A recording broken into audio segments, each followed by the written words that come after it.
One. What's good, everybody? Jack back here with your boy Mike. I'm going to jump into a little bit of a Bears talk. Ugly, kind of a tough watch week one for the Chicago Bears, but we got the job done. I will say, as ugly as it was up and down the field for a lot of that game, truly, particularly in that first half. The one difference from this team and the same bullshit we've been watching for the past however many years now, if not our whole lives, was that they found a way to get the win. And that, at the end of the day, that's all that truly matters. Rookie quarterback in his debut looked like a rookie, did not look like a generational guy that we're all hoping for, missed a couple layups. But the one thing he didn't do, he didn't go out there and lose us the game. No turnovers, took care of the ball, as frustrating as it was at times. I mean, that sack that he took where he was just spinning and running straight line backwards for about a 19, 20-yard loss. That was the stuff of nightmares. He missed the easy one to Keenan Allen. He missed another easy one to, I want to say it might have been DJ Moore. Those are throws I think he's going to make as the season progresses. There's going to be growing pains. I'm sure it was a lot of jitters in his, debut at home. The crowd was jumping. It seemed like it was real live in there, which was beautiful.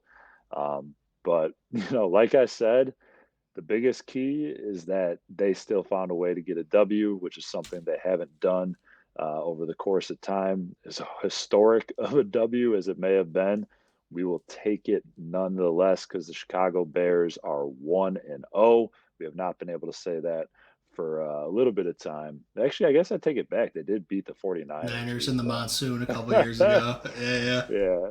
So that was only 2 years ago, even though that season unraveled quickly, leading to the number one overall pick. But with that said, Mike, what were your thoughts? I know you were in the building Yep. on Sunday afternoon. What are your thoughts on that week one debut? No, I mean, I echo a lot of the same thoughts. Obviously, we hope that's as bad as the offense looks. It's about as bad as an offense can look, in my opinion. The interior offensive line destroyed all day by Jeffrey Simmons and the rookie Tavondre Sweat, who's got some pop for him for a rookie, man. It'll be interesting to see if that guy develops at all or if he just kind of is already at a ceiling. We'll see. Um, I think I echo a lot of what you said about them not turning the ball over, but I think if you really try to find the positive in it, there's a couple moments where Caleb showed some awareness that is a level above a guy like Fields or Trubisky would have shown. He had one moment where he had like a scramble to the left where he stayed in bounds and just kind of got down.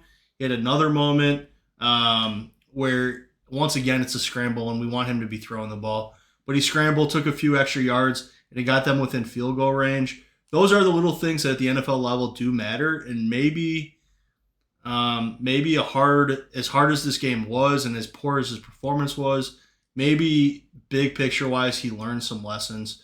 I do think he stayed positive. Overall, as a team, I think it's an encouraging win. Being there in the stadium, you could see the team staying together. Nobody's pouting. Everybody's kind of trying to lift each other up as much as you possibly can when shit's looking bleak. Cole Kmet, nowhere to be found this game. And I saw him at the end of the game heading towards the locker room. And I was like, oh shit, is Cole Kmet going to be a baby? No, turned around, gave Eberflus a big hug, was really happy about the win. So I think they got some good stuff going on in that locker room. That being said, offense has got to be better. Defense, bad first half, in my opinion. Lights out second half, but bad first half. Got to start better against the Texans this week. They're going to be a tougher test, top to bottom. This week against the Titans, you look at that roster, we're as good as them or better than them at 9 out of 10 positions, it felt like. This week, looking at the Texans, it's flip flopped, where really they got the edge if you just look at the roster. So we'll see. We'll see if matchups change. Like always, we'll be looking at some keys. But big picture wise, it's great to get out of there with a W. Offense looked terrible. I do think there's something positive going on with this team. One last note, get Velus Jones the fuck out of the state of Illinois. Get him off the Bears. That guy should never see the football field in the Bears uniform ever again. I don't care if it's practice squad. I don't care if it's equipment manager. Get him out of the organization. I cannot believe Ryan Poles did not take a draft pick and exposed himself for getting offered a draft pick. That could be career suicide, man. It really could be. Guy gets his first chance of the season after last year, the previous 2 years being just a complete disappointment. First chance, kicks the ball to the other team on the easiest new kickoff rule that it shouldn't even be possible. They don't even start running until after you touch the ball. Only he could find a way to do that. Yeah, so he's got to be gone. But big picture wise, I do think there's some good things happening. We'll see. Potential is a coach killer, man. Yes. Truly is. You see these guys, you see maybe something they do in practice, you see a glimpse, you see the measurables, the speed, the quickness, the vertical, the size, the strength, and you see all this potential, and you can never tap into it. It never amounts to anything. It doesn't prove itself on the actual playing field. And like you said, man, career suicide for Poles. I don't know what he's doing. I cannot believe that he's still on the roster. I've been saying it since his rookie year. I don't know how he made the team last year, let alone this year after the continued mistakes pile up week after week. I mean, it was an all-time moment, like when it happened. Obviously in hindsight, the Bears won. It didn't Right. cost him the game, Right. so that's part of the reason it's still funny. But I was howling when that happened. What did you And even say? and that's great. It didn't cost him the game. We live to play another day. You get the win. It's a non-conference or non-divisional game. Even if you lost it, it's not the end of the world. Although you got to win that fucking game against the Titans. They're one of the lesser teams in the NFL this year, probably. If they don't move on from him, he's going to do that against the Packers. He's going to do it against the Lions. It is going to cost them a playoff spot. He has to be gone. This is eerily reminiscent of Cody Parkey when he was just missing kick after kick, hitting the uprights. We're just going to ignore it because the team's getting wins. No, fucking move on from him. There's somebody that will fill in and play well. The one thing I will say on a positive for Poles, the move for Darrell Taylor looks like a good move early on. Some good early returns. Out there, 2 sacks in his Bears debut. Also, Gervon Dexter, he did some things, and we need him to from that 3 technique position. So, a couple of positive things, but the Velus one is teetering on just full blown insanity that they're not moving on from him. Absolutely. There's no way around it. He's got to go. No reason for him to be on the team. Shocking that he still is, honestly. I mean, Tyler Scott was a healthy scratch on Sunday. I know it's Um, crazy. so, and not that he's anything special, Right, but I right. just they're clearly have something about Velas that no one else sees, and I don't know. I don't get it, and it's very frustrating. He's got to go. But I agree with your larger sentiment about the team staying together. What looked like an absolute shit show in the first half. Defense didn't look great either. I'm not going to knock them too much. They're the only reason the Bears did win the For game at the end sure. of the day. For sure. So, they held it together. I don't think the Titans crossed the 50-yard line the entirety of the second half. Brian Callahan, Titans coach, had a hysterical comment this week, just throwing Will Levis under the bus about how if we had punted every possession in the second half, we would have just won the game. So it'll be interesting to see how that dynamic plays out. Sounds like after one game, he's ready to move on at the quarterback position. But yeah, it was some positives on that side of the ball for sure. A lot of people were sort of ripping Sweat's lack of productivity. He just wasn't on the field a ton. It's early. Maybe they're all probably not in the best of shape, but I just think it's one of those things that is probably going to be a recurring theme. When he's the guy on the line, that's the guy they're going to try to take away. So when teams are always keying on you and you don't have anyone else at the moment who's really like a big standout to counter that, people are going to do what they can to neutralize you, and other guys stepped up. I thought DeMarcus Walker Best game honestly as a sort of Bear. Yeah, he sort of popped to me. I guess I don't know how he filled out the stat sheet necessarily, but you could tell he was hungry against his former team. He was getting after it. It Yep. was good to see some of those things from that side of the ball. And like we said, there's nothing positive to say about the offense other than they didn't turn it over. They didn't totally cost them the game. And your note about Cole Kmet, there was a couple personnel decisions that Yeah. were a little baffling to me. A Yep. couple times were like third down where DJ Moore was on the sideline. I know he got that hit where he was a little banged up, it seemed like, but then he was back a couple plays later.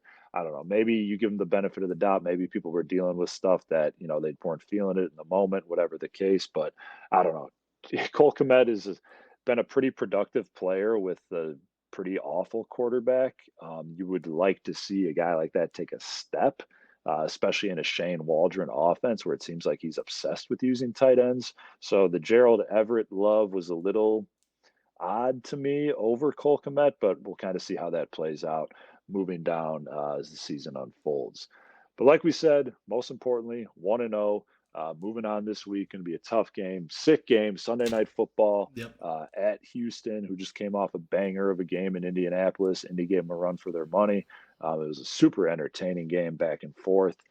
My keys to the game for the Bears were to neutralize Jeffrey Simmons, which they Nope. did not do Nope. at all. My other one was the defensive line to stop the run, make Will Levis, have to do something. Which For the first half most part, didn't they look did. great, but Yeah. in the second half, that Will Levis pick six was what that ended the game right Yeah. there. That's why the There Titans was lose. there was one drive where Tony Pollard had like 40, 45 yards. Other than that drive, he didn't really do much. Mhm. Yeah, no, they definitely so that one was solid, and then the third one was, sixes instead of threes, you gotta score points. Bears scored 0 offensive touchdowns. So, Hey, pick really six. the key to victory is just whatever I say, "Don't do that," and you'll get it done one way or another. That's not true, Um Jack. I have your back. The fact of the matter is, your keys were spot on. They should have lost that game, but because of the turnover differential and the mistakes that Will Levis made being so egregious, it gave the Bears a chance. They won't be so lucky this week. Yeah. I mean, and to be fair, that Keenan Allen drop was Yeah. tough. I Yep. mean, Caleb Williams It was a threw perfect a throw. Perfect perfect throw. ball. Yeah. And, Keenan Allen, over the course of the past 6, 7, 8 years, there hasn't been many more sure-handed wide Yep. receivers in the NFL. That was tough. Tough one. They ended up obviously settling for the field goal there. But moving on to this week, is going to be a much tougher test on the road. Sunday night football, nothing better than those prime time spots. Let's go ahead and jump into your keys. What's it going to take for the Bears to go down to Houston? Sneaky Super Bowl pick for a lot of people. What's it going to take to go on the road and get it done on Sunday night? Yeah, like I alluded to earlier in the video, I think they're kind of outmatched this week, and the spread dictates it. Not only just at quarterback, but if you look up and down the Houston's roster, Houston's depth chart, it's pretty good. There are still some spots where they're not the strongest, but offensively, pretty much at every level, you'd probably take them over us. Edge rusher, they're pretty strong. Uh, they're a pretty tough team. That being said, I did come up with three keys. I do think the Bears can go into is it Reliance Stadium? Is that correct? Can go into the Texans stadium and get a W. I do think it's possible. I do think, as weird as it is, I do think that interior of the Titans is going to be one of the tougher ones they face all year. So hopefully that offensive line bounces back a little bit. But anyways, the three keys to a Bears victory. First one, I think it's an obvious one. I think a lot of people would go to this. It's our strong versus their strong. We got three of the best cornerbacks, like one of the strongest cornerback trios, I should say, in the NFL, in my opinion. One of the deeper secondaries. And I think that the Texans have one of, if not the strongest, pass catching trios.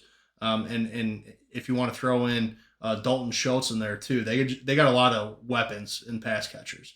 So it's going to be how does our secondary contain, handle, go up against that Houston pass catching attack. Stephon Diggs, Nico Collins, Tank Dell. I'm sure I'm missing some other dudes, some like decent players, but it's kind of a sick matchup if you think about it, and that's where my first key goes. Our secondary has to find a way to slow down that Houston pass catching attack and shift the Houston offense into a little bit more of a run first mode if possible. Considering our run defense has been pretty stout the last couple of years, if we can find a way to slow down their pass catchers a little bit, I think that gives our defense a chance to hold Houston to like 23 points, somewhere in that vicinity. I think if you do that, you give yourself a shot. So that's my first key of the weekend. Our secondary has to uh, outplay, I guess, the Houston pass catchers. I like it. Love it. It's a very good point. Like you said, they brought in Stephon Diggs this offseason. As much of a diva as he seems to prove himself to be over the course of time, he always pops year one, wherever he is. He was a freak of nature in Minnesota. He was incredible at start his career in Buffalo. And now he's, rejuvenated down in Houston, 2 touchdowns in his first game with the Texans. It seems like they're trying to feed him the rock, which is maybe something that sort of becomes part of his problem as time wears on. But yeah, him mixed with Nico Collins, who's a stud, and then Tank Dell coming off that injury looked pretty solid for what I saw in that game against the Colts. So they got 3 top tier guys, no doubt about it. So, like you said, a strength on strength going up against our secondary. Jalen Johnson looked really good. Tyreek Stevenson, obviously, player of the week for defensive in the NFL. So, it's a great matchup to watch and something that absolutely is going to be a huge piece of this game. The only thing I'll add to that, um, kind of going off of your strength on strength comment, is that it's no secret Eberflus's defense is kind of rooted in a zone. And CJ Stroud eats zones up. He is like, I think last year he was 29th out of 32 qualifiers for passing against man. Okay. So he's incredible against the zone. So it might be something with that particular matchup, depending how things are looking early on. We might need to have a little bit of a willingness from our coaching staff to make those adjustments to say, hey, we love what we do. We think we can use what we do and beat anybody with it. But if it's not looking so good, I'm going to need to see a little bit of a willingness to mix in some man coverages, give him something different, make him uncomfortable because CJ Stroud has proven to eat zones up. All right, moving on. Key number 2. Real quick, I love what you added, Jack. I would have never had that note to add, so I'm glad you're here to add that. My second key to a Bears victory is kind of a twofold one, but it's Caleb Williams feeling safe back there as a quarterback. What I mean is, you could almost argue threefold. The Texans have strong edge rushers. Our tackles got to play well. Our interior offensive line was so bad last week, but the Texans' interior is not that strong. So they got to step up and do a better job this week. And then the last fold is I need him to find his go-to safety blanket. Early on to me, it looks like Keenan Allen. I think I would like it to be a tight end, a Cole Kmet, a Gerald Everett. But early to me, it's looking like Keenan Allen. Honestly, I don't care who it is that much, but I want to see him to develop his go-to guy when he needs 4 yards, when he needs 6 yards. Who's he looking to? Obviously, he's got to go through his progressions, but I'd love to see him develop his go-to guy. So just kind of, we'll call this just Caleb Williams feeling safe. See him feel a little safer back there this week behind the line, operating as a quarterback than he did last week. Because last week, I know he was running for his fucking life. So I just want to see him feel a little safer back there and give the guy a chance. So that's my key number 2. Absolutely. I love that one. There's a lot of layers to it, but the general theme of it is so true. You see all these guys who are successful over the course of time. They always have that safety valve. There's the one guy who's always coming up on third down. He's always coming up in the red zone, always kind of there to bail his guy out, bail the line out for, not being able to protect. Um, he had some ridiculous collapses on that offensive line last week, some of the worst ones we've seen, even when we've been watching plenty of bad offensive line play. Yep. Hopefully, Tevin Jenkins is motivated Yep. after his performance. That was pitiful. Terrible. I I once again I keep harping on it. A lot of people don't necessarily agree with me. I need some continuity. I need Nate Davis to just play right guard. I don't need this rotation bullshit. If Coleman Shelton's your center and Ryan Bates is your backup, that's what it is. I don't need Ryan Bates doing anything at right guard. I need Ryan Bates playing center if Coleman Shelton continues to suck. Um, so we'll see how that looks. But dude, all these quarterbacks who scramble to pass the way that I hate even bringing his name up. I'm not even going to bring his name up because I don't want to compare him to that. But there's guys, Jalen Hurts move. C.J. Stroud does it pretty well. There's a lot of guys who move to pass. Caleb Williams seems to be one of those Yeah. guys where he's always keeping his eyes downfield. Lamar Jackson, he moves to throw the ball more than people realize, I think. And those guys typically have a tight end. Hurts has a Goddard. Kyler Murray has his boy down in Arizona. He moves to pass. And Lamar Yeah. Jackson had Trey Mark McBride. Andrews. Now he's got Likely. Thank you, McBride. All these, quarterbacks who can keep plays alive with their legs, but also, to get it down the field, they all have those valves, like you said, and it's going to be important to see him build that relationship and get that dynamic. And yeah, ideally, it'd be great to see it be a Cole Kmet type guy because he's locked in, and that's what we need long term over the course of his career. So that's something that's going to be not only important this week to kind of keep drives alive, but super important over the long term of the course of the season. Absolutely. All right. I got my third key. And then I kind of have a bonus fourth key. But my third key is so they obviously the offense is really bad this past game, this past week. I'm not trying to argue that, but they did have like chunk plays on first down a lot of times, and then they'd fuck it up and go backwards. They'd have DeAndre Swift to the left for 8 yards, and then they'd take a sack or have a penalty, something, go backwards, end up in third and long, and go out. I want to see them stack some first downs together, have some drives that end up with field goals. Obviously a touchdown would be great, but they got to start stacking some first downs together. They can't go out there, go 3-and-out, get a first down and kick. You gotta get a couple first downs most of these drives to give yourself a fighting chance. This Houston's team's better than us. They are right now, so you really got to do a good job of trying to stack some first downs together. It's going to keep your team on the field, going to keep their explosive offense off the field, going to keep the defense a little more well rested. I see that as being a big key. I know it's kind of obvious, but if you could just stack some first downs together in most drives, that'd be great. So I don't even know how you describe that, but I guess that's my third key. Yeah, no, sustained drives are big. Too demoralizing when the defense, finally shuts down. It's one thing against a team like the Titans. You're like, you're eager to get back out there. You're like, all right, fuck it. We're just going to go get them again, baby. Let's go. Let's go. Keep it going. But, you get a good stop against a team like the Texans, against a guy like CJ Stroud and those weapons that you previously mentioned. You're hyped. You're coming off the field.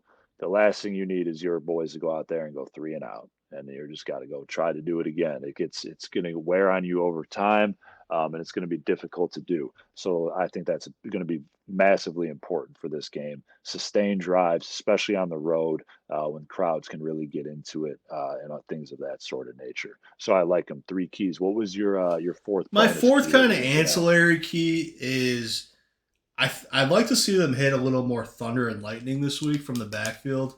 Last week seemed a lot more just lightning and lightning and lightning and a lot of just a non-commitment in general, and just like a lot of like I don't even know what the right word is. Just like it'd be a run for 8, a run for 0, a run for -1, a run for 7. And I think if you could mix in a little Khalil Herbert, they almost started doing a little bit in the second half with Travis Homer, which we haven't seen him in 2 years.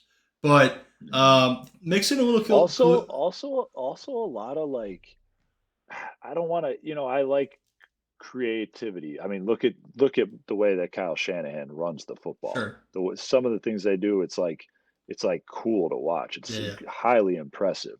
But like some of it's a little too gimmicky for yeah, me what we're doing on Sunday. Like did we run the ball? Could we run a halfback dive right up the middle, run it down your throat? Like that's the one thing that Tevin Jenkins has proven to be like awesome at. yep. Why don't just play a little bit of bully ball? I guess maybe you're thinking considering Jeffrey Simmons and the interior with Sweat going on in Tennessee, maybe that's part of your game plan to try to avoid that part of the field, which whatever, that's fair. I just felt like there was too many times where we're really trying to stretch these run plays out towards the boundary, and it's like we're going nowhere. Yeah, I'd love to see if I were to come up with the perfect recipe here. I'd probably like to see like 15 touches for Swift between like passes and runs, and then maybe like 8 for Herbert. 10 for Herbert, something like that. Just give me a little bit of him. For the lack of pop that he has, he is consistently falling forward. He is consistently getting 5 yards a pop. Like there is a place for him in the game plan. Is he the best pass blocker? No, but when it comes to running the ball, he can still add something to the game plan for sure. So I wouldn't mind seeing a little bit of Khalil Herbert mixed in with DeAndre Swift. That's my fourth key of the game, I guess. No doubt. I mean, dude, he's like you said, regardless of what you want to say about him, I know he's got his issues in the pass protection, and that's part of the reason that he's not able to win and hold a starting role. But dude, he consistently is getting you 4 or 5 yards a touch. I don't see why you don't give him the ball. He rarely drops it. He doesn't seem to turn it over too much either. So get him his touches, give him his chances. And going back, like tying that to your safety valve comment with Caleb Williams, why not let DeAndre Swift kind of chip back there and leak out late? Right. They did it in the preseason. I can think of one where he had that little flip to him as he was kind of getting dragged down. Let him stay in the backfield and kind of leak out as the rush kind of gets up there. So I think there's a lot of things they can do that were not accomplished in week one on the offensive side of the ball. We're going to need to see a massive step forward. You got any score predictions you want to throw out for this weekend? You think there is, I know we have your keys. Hopefully we, address all the keys. We win that matchup with the secondary versus their receiver weapons. Caleb Williams gets a little more comfortable back there. The running game gives us something, and we're able to sustain some drives. Those are sort of our keys to get it done. But what are your thoughts as far as like, removed from the keys? Do you think the Bears can go out and get a W this weekend? Yeah, I think they can. I think this is a better matchup for the Bears. I think like while I say you probably give the Texans the edge across a lot of the places, it eerily is a really good matchup. Like if you look at the personnel, yeah, if the Texans don't come ready to play, the Bears can beat them. No doubt about it. I have zero doubt in my mind. I like if I'm giving a score prediction, I'm going to put Bears tight winner 24-23.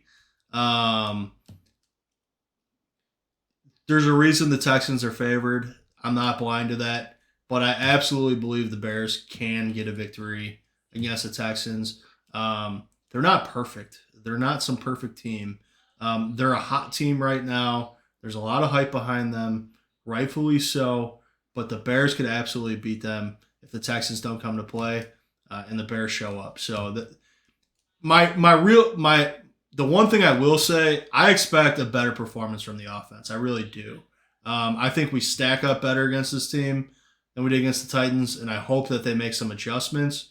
And I expect it to look a little more like an offense, like an NFL offensive operation this week than it did last week. Last week, throw it away. I expect this to look a little bit more like an NFL team operating on offense. So we'll see. I'll go on the limb. I'll say Bears winner, but I know why the Texans are favored, and they probably should be. What's your thoughts? Love it. Love the Bears outright winner 24-23. That would be such a brutal Monday morning because my God, I would be partying. But I no, I don't totally disagree, man. The Texans, as good as they are, I'm not as high on them this year. I think we talked about it a little bit in some of our preseason like review, whatever you want to call it, or preview rather. I don't think they're going to win that division. I oddly enough picked the Colts, who I feel okay about after week Yeah, one. But I just think they're gettable, man. Yeah, I going off of what you said, I think we need to be committed to the run and keep them honest all day because you can get them in the pass game. for sure. I need some air yards. At the end of this game, I want to be looking at like a, average of right around 10 yards of those air yards. Air yards, for people who aren't familiar, is just essentially how long the ball is in the air. So if you throw two 30-yard passes and two screens, your air yards are going to be right around, 8 yards, whatever it is. We need to air that thing out.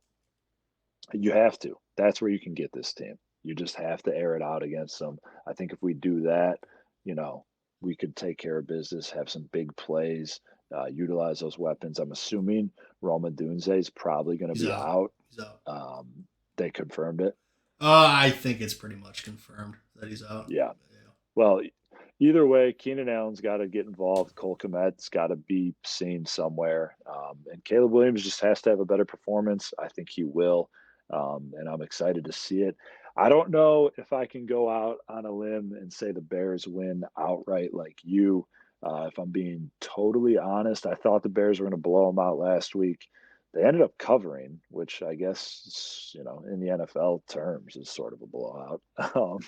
But they did not look good this week. I don't know. I think it's going to be very competitive. I think the defense is going to do their part. I'm just a little nervous about the fact that I know we almost exclusively play zone. I don't Sure. know if Sure. Eberflus is going to be willing to change that. So that part of it worries me a little bit. I'm going to say offense shows up. Let's go Bears 24, Texans 27. I think it's going to be tight, It's still a big game. competitive. Texans were good at home last year. I think we'll go away from this week feeling good about what's to come. But Kind of I the just don't. opposite. Kind of the opposite of last week. You get a win, but you're like, God, they look terrible. Maybe this is a we lose, but it looks a little bit better type deal. Yeah, and I don't, and I'll always, regardless of how bad it looks, I'll always feel better coming off a win Sure. than off a loss, Sure. truly. But I just think that it's a tall task. Houston was good at home last year. They're, probably going to be pretty good at home this year. Bears in a big prime time spot, but we'll see. I hope I'm wrong. I'd love to see it flipped. I do think it's going to be a competitive, fun game either way. Absolutely love that it's on Sunday night. I'd love the standalone games for the Bears. You get to just kind of watch all the others. If you're into fantasy, you can keep tabs on that stuff, flip around if you're betting other games, whatever the case. And then you get that standalone Sunday night. You're just locked in. And it's bliss. Nothing better. It's the best, man. All right. Looking forward to it. Any last thoughts for the fans out there? If not, hit it for them one time. No, absolutely not. I think you came up with some good keys. Bears can work them in or ignore them. Just get out of there with a W, and we'll be happy, baby. If they start out 2-0, that'd be great. Bears.